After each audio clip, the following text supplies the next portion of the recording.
주님께서 놀랍게 약속하신 이 모든 축복들이 아버지 안도의 교회 모든 성도님들에 흘러가고 아버지 주께서 주시는 그 길은 무엇이며 아버지 흘러갈 수 있도록 주여 아버지 이 4일간의 이 집회를 주께서 붙들어 주시옵소서. 이 비밀의 놀라운 이 계시들이 풀어지는 일들이 있게 하여 주시옵소서.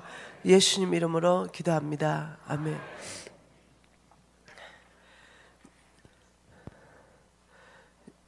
여러분 제 유튜브 강의로 이미 많이 들으셨죠?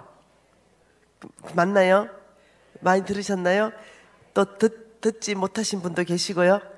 네, 이 4일간 집회는 주님께서 그냥 이끄시는 대로 유튜브의 강의에 있는 강의도 있을 것이고 새로운 강의도 있을 것이고 있다고 유튜브 강의에 들었던 이미 그 강의라고 여러분 아는 내용이네 이렇게 하지 마시고 이번 시간은 이 머리로 들었던 이 말씀들이요 이 심장으로 깊이 내려오는 그런 시간들이 되면 참 좋겠습니다. 여러분 어떠세요? 제가 질문 하나 할게요. 이 부자 되고 싶습니까? 이 질문입니다. 어떠세요?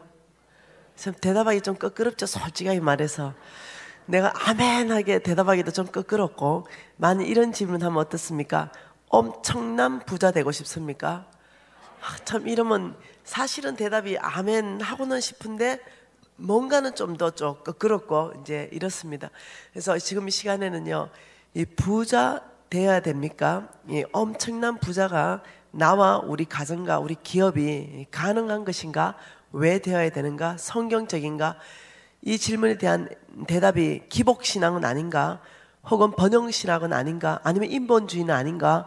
이런 말씀들을요 오늘 성경 안에서 먼저 정리가 돼야만이 여러분이 마음껏 3일 4일 동안 이것이 기복신앙도 아니요 이것이 번영신학도 아니며 이게 인본주의도 아니구나, 이거는 하나님의 말씀이구나, 이것이 정리될 것입니다.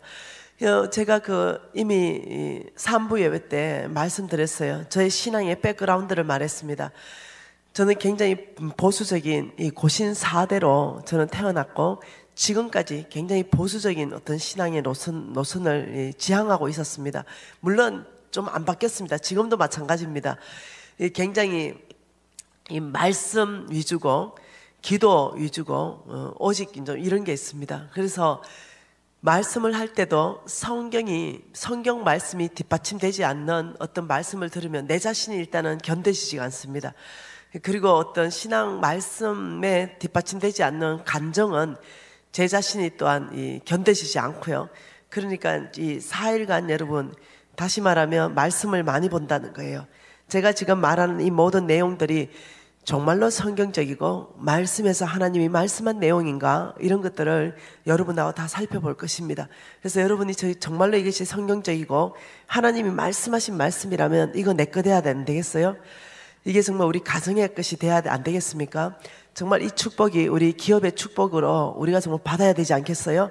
그러니까 오늘 이 시간에는 이것이 정말 말씀 근거의 신앙인가를 한번 살펴보고 싶은 것입니다. 여러분 성경 말씀 안에 제가 이 마이크를 써도 잘 되나요? 여러분 한번 봐보십시다. 지금 이 칠판이 절로 뜨나요? 저 위로 뜨죠? 자, 하나님께서 온 땅을 만드셨습니다. 맞나요? 여러분 같이 하십시다. 그냥 설교를 일방적으로 듣는 게 아니라 서로 쌍방 커뮤니케이션이 되도록 이해되면 여러분 대답을 잘하면 없는 것까지 나오는 거 아시죠? 네. 네. 하나님께서 온 땅을 창조하셨습니다.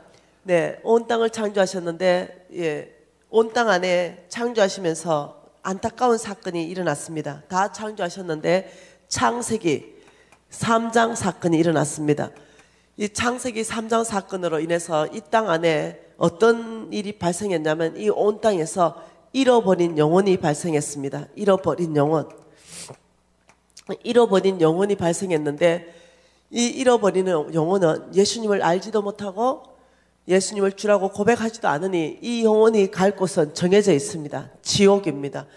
근데 이것을 너무나 안타까우니까 우리 예수님께서 이 땅에 오셨습니다. 하나님은 예수님을 보내셔서 이 잃어버린 영혼에게 정말로 예수님이 누군지를 제시하고 예수를 믿고 하나님께로 돌아와서 구원받는 일들을 계획하셨습니다. 놀랍게도 이 잃어버린 영혼이 99.9% 있는 나라가 있었습니다. 99.9%. 네, 얼마나 이 땅을 바라보면서 우리 하나님께서는 마음이 아프셨겠어요? 잃어버린 영혼이 99.9%인 이 나라, 조선 땅을 바라본 거예요. 조선. 이 나라 이름은 조선입니다. 이 땅 이름이. 이 조선 땅 안에 불과 130년밖에 안 됐습니다. 불과 130년 전. 여러분 130년이면 얼마 안 됐잖아요.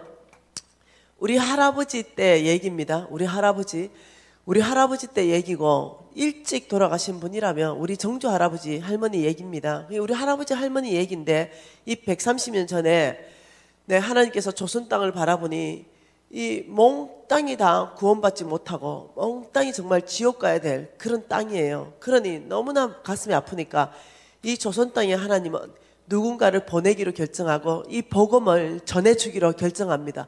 그래야 이 잃어버린 영혼이 주께 돌아오니까.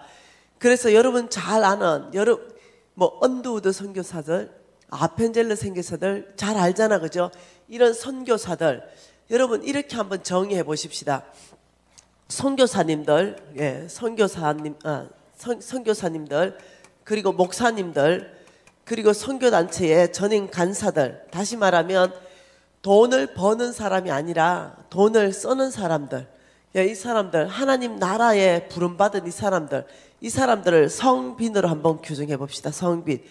네, 하나님 나라에, 하나님의 사람들, 그러니까 하나님 나라의 일을 하는 사람들, 하나님 나라를 위하여 스스로 가난하기로 선택한 사람들, 이 사람들을, 이 선교사님들을 조선 땅에 보내셨습니다. 그리고 이 조선 땅 여기에 누가 오게 되냐면 그 선교사님들 오게 됩니다. 선교사들.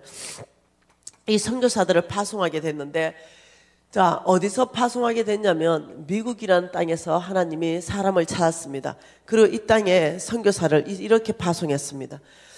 여러분, 이 조선 땅을 이 130년 전에 하나님께서 바라보시면서 이 청년들, 20대의 청년들에게 조선 땅을 향한 아버지의 마음을 막 부어주기 시작했습니다. 얼마나 이 땅을 사랑하는지 위로부터 부으셨어요. 그러니까 이 선교사들 마음에 불붙는 마음이 있어서 이 조선 땅을 향한 아버지의 마음을 가진 사람들이, 이 청년들이 배를 타고 6개월씩 걸려서 이 땅에 들어오게 됐습니다. 그때 조선 땅에 도착한 이 선교사님들을 맞이한 이 우리 할아버지 할머니들 어떻게 했을까요? 하나님의 사랑을 알지 못했어요. 그래서 이 땅은 우상 숭배하는 땅이었거든요. 돌로 쳐 죽이기 시작했습니다. 왜? 우리 할머니 할아버지 눈에는 귀신이었거든요. 양키 귀신이었어요. 그래서 돌로 쳐 죽이면서 돌로 쳐서 못 죽인 선교사는 밤에 잘 때 불 질러가지고 집 전체를 불질러서 죽였습니다. 이 땅은 선교의 피가 흘려진 땅입니다. 그런 땅이었어요. 이 땅이. 자, 한편 하나님께서 조선 땅에 정말로 잃어버린 영혼을 구원하고 싶었는데 이 선교사님들 와보니 도대체 조선 사람들은 이 하나님의 아버지의 마음을 알지도 못하고 받지도 않으려고 하고 오히려 죽이려고 그러고 멸시하고 박해하니 이 선교사님들 고민이 날로 깊어집니다. 그래서 이 선교사님들이 본국에다가 연락합니다. 우리가 이 조선 땅을 선교해야 되겠는데 이 4가지 사역을 하고 싶습니다. 예수님의 4대 사역입니다. 우리 예수님께서 하신 4대 사역을 하기를 원합니다. 이게 뭐냐면 우리 예수님의 이 땅 안에서 복음 전한 4대 사역이 그 첫 번째가 우리 예수님은 복음을 전파하셨습니다. 복음 전파. 이 복음 전파하기 위해서 이 조선 땅에 한글로 무엇을 하고 싶었냐면 성경을 번역합니다. 성경을 번역하겠습니다. 이래서 성경을 번역하려는데 이 두 번째가요. 두 번째 우리 예수님께서 이 성경을 번역해 놓으니까 도무지 까막눈이야. 우리 조선 사람들이 읽지도 못하고 이 까막눈이다 보니까 글을 좀 깨우치게 해야 된다. 우리 예수님은 이 땅에 있으면서 가르치셨습니다. 가르침. 네, 복음도 가르치시고 이 세상에 사는 지혜들을 가르치셨습니다. 그래서 이 이제 가르치기 위해서 학교를 설립하기로 결정하고 학교를 설립했습니다. 여러분 연세대학교 이하여대 그때 다 생겨난 것입니다. 그래서 학교를 설립했고, 세 번째는요, 이 선교사님들이 조선 땅을 보니 풍토병이 한번 왔다 그러면 조선 전역을 덮어서 한 마을이 사라지는 거예요. 그 정도로 수천 명, 수만 명이 이질 이러면 다 죽어나가는 거예요. 그래서 우리 예수님이 이 땅에서 무엇을 하셨냐면, 이 병을 고치셨습니다. 병 고친 사역을 이 땅에서 하셨습니다. 병 고침. 그래서 이들이 예수님의 사역을 하기 위해서 병원을 설립하기로 결정합니다. 병원 건립. 여러분 지금도 우리가 혜택받고 있는 뭐 연세 세브란스 병원이라든가 좋은 병원들은 그때 다 생겨난 그런 병원들입니다. 그 우리 예수님은요, 배고픈 사람들에게 너희들이 먹을 것을 주라 먹이시는 사역을 하셨습니다. 먹이심. 그래서 이 땅에 무슨 사역이 들어오냐면 구제 사역이 펼쳐지기 시작했습니다. 이것이요, 이 네 가지가요, 믿지 않는 곳에 들어가면은 복음이 들어가고 가르치는 거, 병 사역, 먹이는 구제 사역이 들어가면 그 땅에 복음의 문은 열리게 되어 있습니다. 우리 예수님이 하신 이 네 가지 사역이 어디를 들어가든지 복음의 문을 열어버리는 통로입니다. 그러니 이 사람들이 이 네 가지 사역을 이 조선 땅 안에서 펼치려고 하니 뭐가 문제냐면 돈이 문제인 거예요. 왜? 몽땅이 돈이 어마어마하게 들어가는 프로젝트인 거예요. 하나님의 나라를 세우기 위해서, 하나님의 나라를 세운다 이 말은요, 각 사람이 하나님의 나라로 회복되는 거예요. 하나님의 주권을 인정하고 하나님의 통치 가운데 항복할 줄 알고, 하나님의 질서와 하나님의 법, 하나님의 원칙 가운데 살아내는 삶을 말하는 거죠. 각 사람에게 이걸 하려고 하니 보통 돈이 많이 필요한 게 아니에요. 그래서 선교사를 파송하고 이 선교사들은 본국에 무엇을 요청하게 되냐면 재물을 요청하게 됩니다. 재물. 우리는 이 사역을 위해서 엄청난 재물이 필요합니다. 우리 선교사들을 지원해 주시기 바랍니다. 이래서 미국에서 어마어마한 이 재물적 지원으로 한국 안으로 들어오게 된 역사입니다. 그래서 엄청난 재물이 들어왔습니다. 자, 여러분 이것이 한편, 여러분 저는 한 2년 정도 전쯤으로 기억이 됩니다. 그러니까 약 40년 훨씬 전쯤요. 그때 우리 아버지가, 우리는 서울에서 저는 태어났고요, 서울에서 자랐습니다. 근데 그때 우리 아버지가 폐암 말기를 진단을 받습니다. 그래서 이 폐암은 공기 좋은 데 가야 된다. 이래서 서울에서 아버지의 모든 업을 접고 아주 공기 좋은 시골로 가게 됩니다. 시골로 갔는데 그때 제가 이제 초등학교 1학년 정도 되는 그런 나이입니다. 시골로 갔더니 제 눈에는 아주 이상한 광경이 펼쳐졌어요. 그것이 뭐냐면 이 큰 뭐라 그러죠? 아름드리 나무 같은 거, 이 아름드리 나무 같은 거에 새끼줄이 둥둥둥둥둥 이래 메어져 있고, 거기에 뭐냐면 이 오색 천이 그냥 숭숭숭숭 이렇게 끼워져 있었어요. 그리고 거기에는 돌무더기가 앞에 있었는데 내 또래 아이들이 거기에 이제 이 돌을 하나 주어서 그 위에 돌무더기에 돌을 얹고는 합장해서 뭔가를 기도했어요. 그래서 내가 이렇게 이제 시골에서 이사 가서 그 아이들을 이렇게 쳐다보니까, 야, 너도 빨리 돌 하나 올리고 기도해 이래. 그래서 나는 어디다가 기도해? 이러니까 여기 뭐 나무에 무슨 신 이름을 붙여놨어요. 무슨 신에게 기도해. 그 내가 이 나무 이러니까, 그래 이 나무라고 부르면 안 돼. 무슨 신이야. 제가 그때 그 시골 전체는 나무가 땔감이었거든요. 야, 이건 땔감인데 나무? 이건 불쏘시개잖아. 이거 신 아니야. 여기다가 빌면 안 돼. 이건 그냥 나무야. 이랬더니 그 아이들이 그것을 자기 집에 가서 어머니들한테 다 얘기해서 그때부터 제가 왕따라는 걸 당합니다. 이상한 아이가 왔다. 전화가 왔는데 이 아이는 이 우리의 신을 따르지 않고 어떤 이방 신을 따르는 이상한 아이다. 이래서 그 마을 전체에서 예수 믿는 애는 없었어요. 그러다 보니까 저를 이제 왕따시키고 놀아주지도 않고 이제 이런 일이 발생했어요. 여러분 그때요, 그 새마을 운동이 한참 펼쳐질 그때였습니다. 그게 집집마다 새벽 5시인가 이래 6시인가 되면요, 무조건 빗자루 하나씩 들고 무조건 모여가지고 그 출석부를 매겼어요. 아니면 벌금을 매기고 했습니다. 여기도 그랬나요? 네, 여기는 안 그랬나요? 온 동네가 난리 났고요. 이 새마을 운동이 펼쳐지면서 학교 가면은 숙제가 뭐였냐면은 쥐 있죠, 쥐. 쥐를 잡아가는 게 숙제였습니다. 전라도는 아니었어요? 그랬죠. 그 쥐를 그날 숙제 할당량이 쥐 10마리. 이러면 이제 쥐를 잡아오는데 이제 머스마들은 그 살아있는 생쥐를 잡아와서 여학생들 덩어리 안으로 이제 속옷 안으로 집어넣고 이런 일들이 허다한 일이었습니다. 저는 막 너무 징그러우니까 아버지한테 쥐를 잡아달라 그러고 쥐 꼬랑지만 잘랐습니다.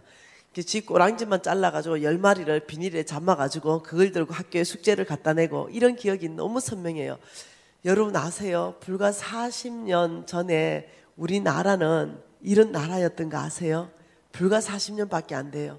네, 그래서 이 쥐를 숙제로 내면 선생님이 숙제했다 그러고 무슨 수학 문제 숙제 나온 게 아니라니까요.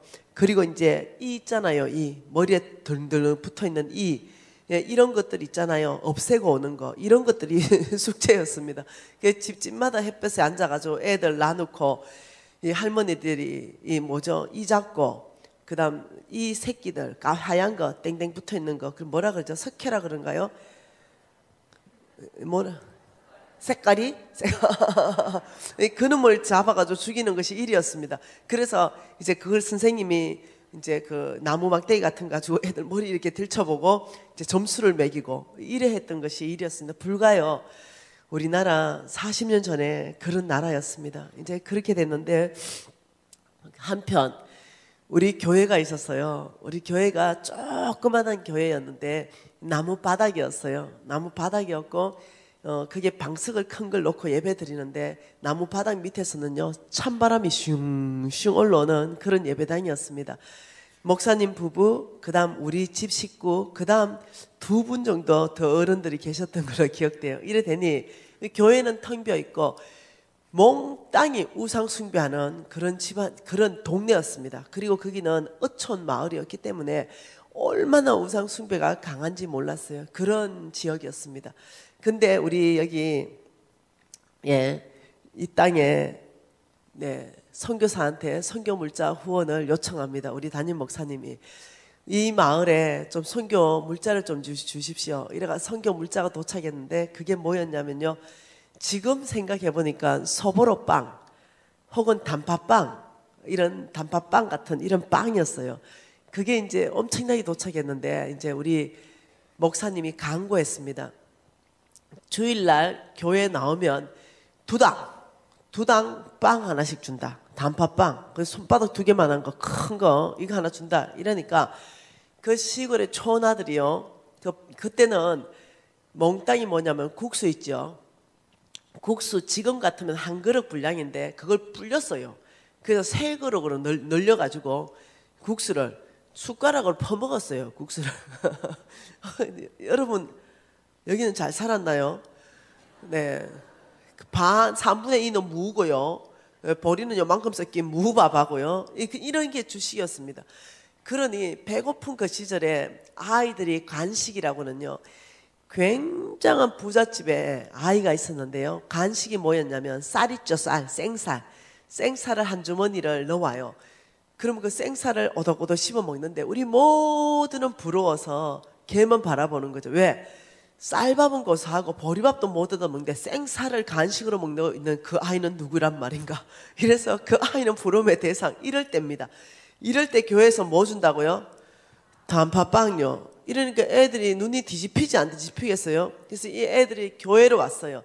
근데 2당 이랬단 말이에요. 2당. 그러니까 옛날에 우리 그때는요. 이 애를 낳았다면 기본이 8명이었어요. 예, 8명 나가지고 2년 동안은 출생신고 안 해요. 왜냐면 죽을 놈들이 나오기 때문에. 그 2년 살아있으면 그때부터 출생신고를 올려요. 네. 그리고 좀에 낳는다. 이 집은 좀 낳았다 이러면 12명이었어요. 기본이 8이요. 좀 낳으면 12명. 이것이 이제 기본이었어요. 기본. 우리 아버지 안 돌아가셨으면 내 밑에 동생들이 있을 텐데 아버지 돌아가셔서 내 밑에 동생이 없어진 거예요. 그러니까 이것이 그냥 시골의 기본이었고 그랬습니다. 그런데 엄마들이 애 안 키웁니다. 던져놓고 남만 놓으면은 아들이 자동적으로 컸습니다. 그래서 큰 딸이 나오면 야는 살림 미천이다. 큰 딸은 초등학교 졸업하고 학교도 안 보내요. 왜? 그 동생들 다 밥에 먹이고 동생들 다 간수하는 거 이렇게 해서 희생했죠. 그 큰 딸들이. 그리고 애들이 돌아다니면서 닭을 많이 키웠습니다. 그러면 애들 돌아다니면서 애들 기어다니는데 닭똥이고 뭐고 다 쪼아 먹었어요. 네, 입에 뭐 무조건 집어넣는 이럴 때입니다. 그때 교회에서 뭐 준다고요? 단팥빵요.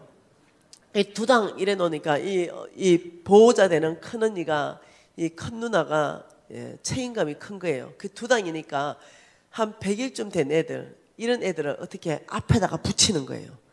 예, 두당이기 때문에. 그래서 앞에 붙이고 그다음 못 걷는 것들 있잖아요. 한 2살 된 것들. 그것도 뒤에다가 붙여요. 앞에 한 놈 붙이고 뒤에 한 놈 붙이고 그다음 옆으로는 좀 걸을 만한 놈들은 옆으로 붙이고 옆으로 붙이고 가자 교회로 빵 받으러 가자 교회로 해서 교회로 몰려들기 시작했는데 그 작은 교회가 미어 터졌다는 거예요. 그래서 어떠냐면 마당에다가 새끼 멍석 그걸 이제 쫙 피고는 이제 마당에까지 애들이 미어 터졌어요. 근데 반드시 출석을 했다. 오늘 우리 목사님 출석했잖아요. 4일간. 저는 무지 마음에 들어요. 여러분 어떨랑가 모르겠지만 그만큼 하나님 앞에 여러분에게 그 말씀을 듣게 해주고 싶은 그 순수한 마음이라 믿어요. 무조건 출석부가 있는데 들어오는 시간이 예배 시작 전 5분 정도 돼야 돼요. 딱 적고 나갈 때 예배 다 끝나 나갈 때 그 시간 안에 들어온 애들만 단팥빵이야. 빵 받으러 오는 애들은 못 받아요. 예배를 드리는 애만 빵을 받는 거죠. 그러다 보니까 이 단팥빵을 언니가 큰 어떤 걸 가져와 보자기 같은 거 가져와가 애들 2당 받아서 12개씩 이 보자기에 짜매가지고 이제 들고 가는 거예요. 그리고 그게 간식입니다. 근데 여러분 문제는 그때부터입니다. 이 우상 숭배하는 집안에 교회 갔다 와서 빵을 받아오니 엄마 아버지가 가만 놔놨겠어요. 한 집 건너 한 집에 곡소리 나기 시작하는 거예요. 애를 잡는 거예요. 빗자루 몽댕이 뭐 삽 이런 걸로 애들을 이제 패는데 보통 일이 아니었어요. 그리고 좀 심한 집은 아예 그 가위를 들고 애 머리를 건다 몽땅 밀어버렸어요. 교회 가지 말라고. 여러분 이게 그냥 그 마을의 풍경이었습니다. 그런데 두드려 맞았죠. 일요일 날 교회 갔다 와가지고 엄청 두드려 맞고 월요일 두드려 맞고 한 이틀을 아주 시게 패놔놓으니까 그 다음엔 또 아버지도 바빠. 그 다음부터는.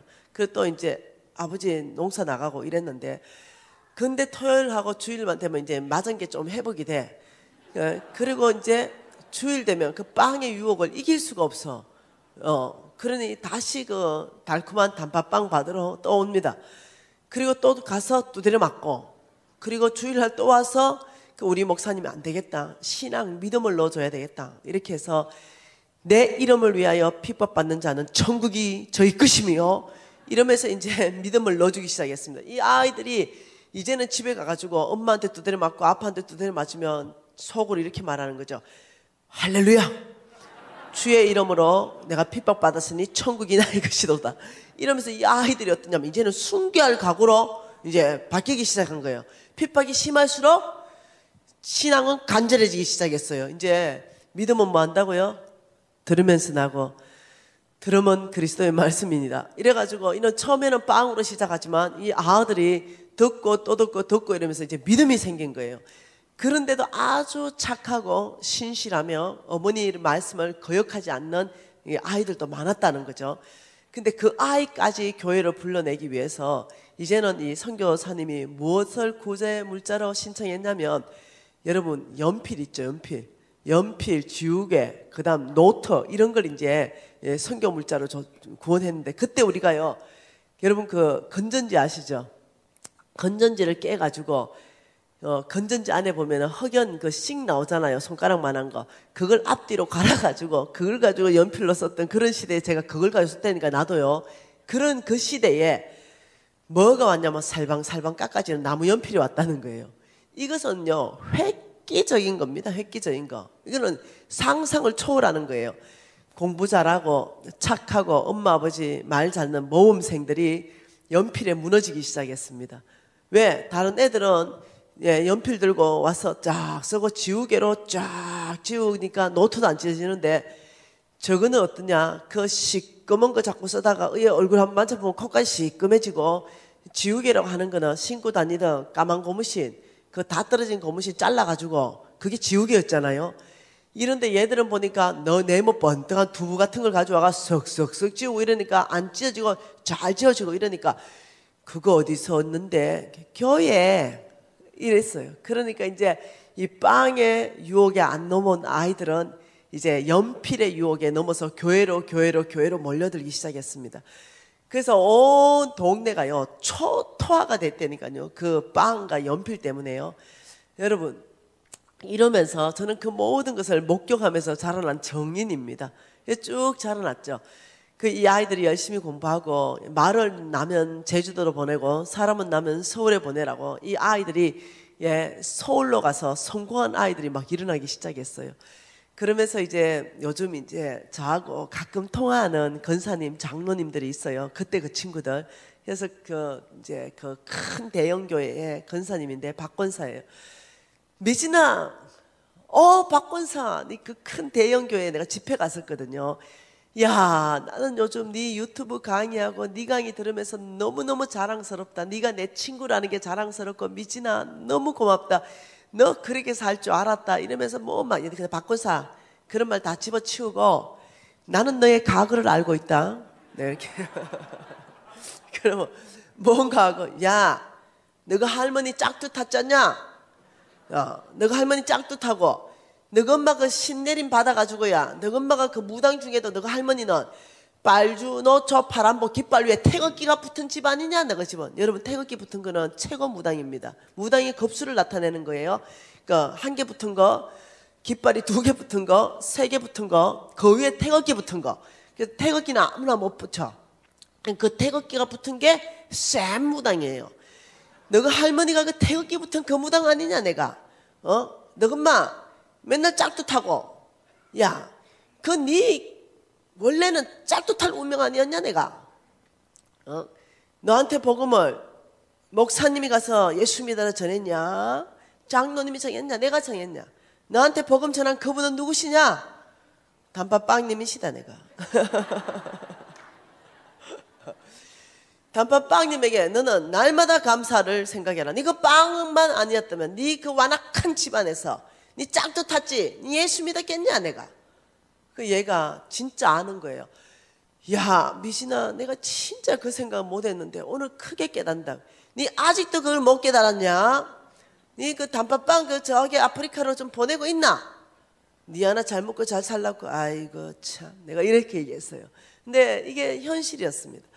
네, 저 아주 유명한 서울에 5개 안에 들어갈 만한 좋은 대학에 이제 교수가 됐습니다. 내 친구 김 교수. 거기는요 정말요 한 집 건너 하나씩이 무당이었을 정도로 그 센 그런 동네였어요. 야 김 교수, 네 그때 연필만 아니어도 네가 예수 믿었겠냐? 너 그 집안 대대로 우상 숭배하는 그 집안에서 예수 믿는 장로님이 나오셨고, 야 너 교수까지 되고, 네 그때 엄청나게 네 많이 받아갔다 그 연필. 그러면서 내가 너에게 복음을 전한 그분은 연필이지 목사님이 아니셨다. 너 그걸 기억해라. 이제 이러고는 내 친구들하고 통화하면 이 내 친구들이 막 웃고 나도 웃고 그 옛날을 회상하면서 차도 한잔하고 이럽니다. 여러분 지금도 마찬가지입니다. 지금도요 굉장히 절대 필요잖아요. 이거는 절대 필요요. 의식주잖아요. 이 절대 필요가 채워지지 않는 나라가요 70%가 넘습니다. 전 세계의 70% 넘는 나라는 이 절대 필요 자체가 해결이 안 되는 나라들입니다. 그런데 그런 나라에 이단이든 정통 기독교든 아무 상관이 없어요. 그 사람들한테는 누가 나에게 빵을 먼저 주느냐, 여기에 마문이 다 열립니다.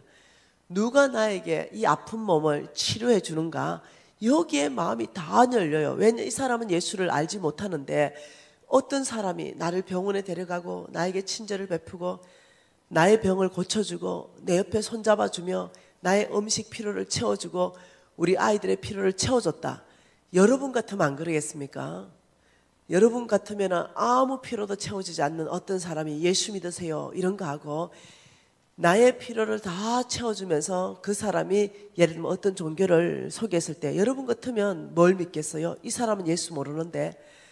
당연히 나의 필요를 채워주고 나의 아픔에 동참해준 그 사람의 종교를 따라가게 되어 있습니다. 이 절대 필요가 있는 그 70%온 땅은요, 아직도 뭐가 필요하냐면 복음 전파와 학교와 병원과 구제 사역이 필요합니다. 이 네 가지가 들어가면은 자동적으로 복음의 문은 열리게 되어 있습니다. 그래서 이 땅에, 이 조선 땅에 복음을 문을 여는데 가장 강력한 도구가 뭐였냐면, 첫째는 주의 종이요, 두 번째는 재물이라는 걸 부인하시면 안 됩니다. 이 재물은 강력한 복음의 문을 여는데 강력했다는 거죠. 오늘날도 여러분 교회에 만일 파송한 선교사가 있다고 쳐보십시오. 파송하고 끝나나요? 아니요. 바로 어떠냐면 선교사가 사역할 수 있도록 집 구해줘야 되고, 만약 구제 사역한다 그러면 구제 사역해야 되고, 유치원 한다 그러면 유치원을 또 구해줘야 되고, 이 모든 사역 안에, 그 안에는 실질적으로 절대적인 사역이 동력하는 그것이 뭐냐면은, 도구가 뭐냐면 돈이라는 걸 아셔야 됩니다. 재물이라는 거예요.